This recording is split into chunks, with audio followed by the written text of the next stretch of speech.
Donc le projet biodiversité agriculture du Gall de l'Entre-Sambre-et-Meuse, c'est un peu avoir une vitrine sur le territoire, donc des 4 communes de Gerpine, Mettey, Florenne et Walcourt, des pratiques favorables à la biodiversité, mais aussi d'une agriculture responsable. En fait, on travaille déjà dans un milieu rural, donc c'est pour ça que ça s'intègre dans les actions du Gall. Et on travaille sur la transition, donc transition, ça va être transition environnementale. Donc autant la biodiversité que l'agriculture qui évolue tout le temps, je pense qu'on est en plein dedans, quoi. On a décidé de mettre en place cette mission de biodiversité et agriculture avec des objectifs, premièrement d'observatoire, pour pouvoir se rendre compte de ce qu'il y a ici sur le territoire. Deuxièmement, de restauration des habitats. Une fois qu'on a décelé qu'est-ce qu'il y a, il faut voir s'il n'est pas menacé et s'il ne faut pas agir pour le sauver et le protéger.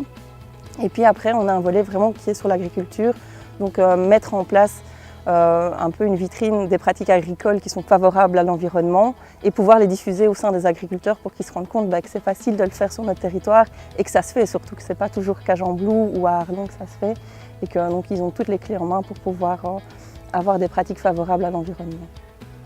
Les agriculteurs qui adhèrent au projet reçoivent à la fois un conseil technique, un soutien financier et aussi une mise en réseau. Donc le conseil est vraiment spécifique à leurs demandes.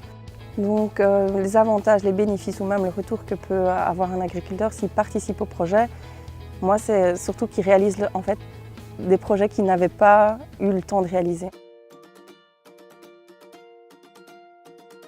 Donc le programme agroenvironnemental va proposer des méthodes. Donc ce sont des aménagements ou des pratiques qui sont favorables à l'environnement, mais aussi à la biodiversité, les sols, le climat, les eaux. Et le programme existe depuis 1995 et est subsidié sur les fonds de la PAC, donc la politique agricole commune.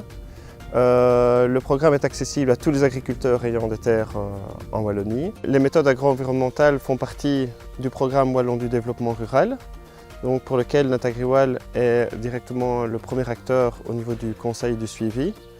Et donc on a un rôle important dans le sens où on est en contact direct avec ceux qui mettent en place les méthodes et donc on peut relayer justement toutes les observations et les améliorations à faire au niveau du programme qui est révisé à chaque programmation de la politique agricole commune. Le programme va permettre aux agriculteurs de se rendre compte de l'intérêt de l'environnement qui est autour de leur exploitation. Ça va leur permettre aussi de voir concrètement en quoi ces pratiques ou ces aménagements favorisent cette biodiversité. Ici, on est sur une bande aménagée, donc c'est la mesure MC8 du programme agro-environnemental. C'est une bande qui a été implantée donc, par l'agriculteur Bernard Ancio. Il s'agit, donc l'objectif de la méthode, c'est de mettre des couverts chaque année, des couverts qui vont produire des graines, un abri pour la petite faune des plaines, les oiseaux, les petits mammifères, etc.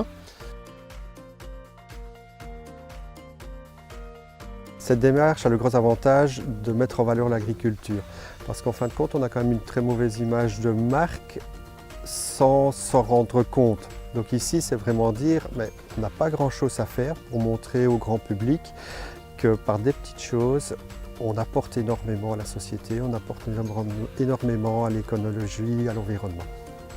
J'estime toujours qu'une exploitation agricole raisonnée et raisonnable peut très bien s'intégrer dans un environnement actuel. Quand j'appelle raisonné et raisonnable, c'est ne pas utiliser des produits phyto à tort et à travers, ce n'est pas utiliser des engrais à tort et à travers, c'est aménager les points sensibles et les préserver pour ne pas justement aller les perturber. Et c'est apporter à notre environnement un impact positif de l'agriculture, c'est-à-dire l'entretenir, l'utiliser à bon escient et ne pas l'appauvrir et ne pas l'assécher. Donc on a 4 hectares de zone Natura 2000 qui sont une zone tampon sans de réelles grosses contraintes. Mais à ces contraintes-là, j'en ai apporté des nouvelles.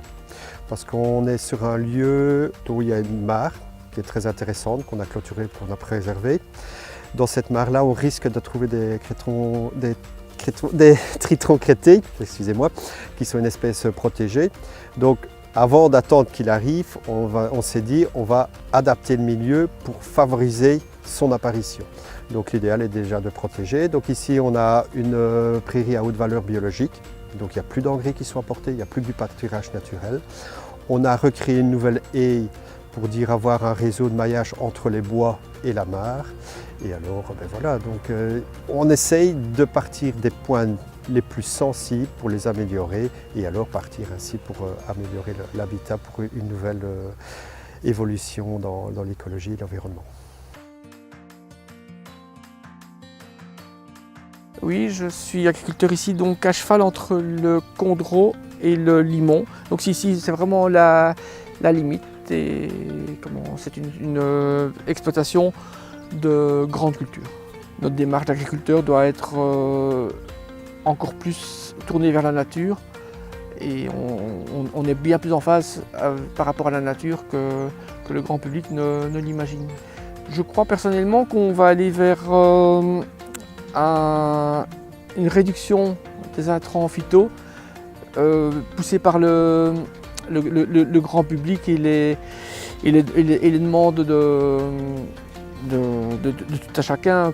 Il n'y a pas un journal parlé où on ne voit pas qu'il y a des problèmes de phyto. Et c'est aussi dans le but de redorer un petit peu l'image de l'agriculture qui est bien plus positive qu'on ne le pense. Je pense que chaque agriculteur doit faire une démarche pour aller dans ce sens-là, parce que tôt ou tard, on sera obligé d'étoffer ses compétences agroécologiques et il faut le faire de bon cœur et en étant convaincu plutôt que contraint forcé. Je suis très content du retour positif que tous ces projets ou ces initiatives peuvent donner, parce que tout le monde est partant, tout le monde est gagnant. En fait, c'est pour le bien de tous, quoi. Et le premier bénéficiaire, c'est l'agriculteur.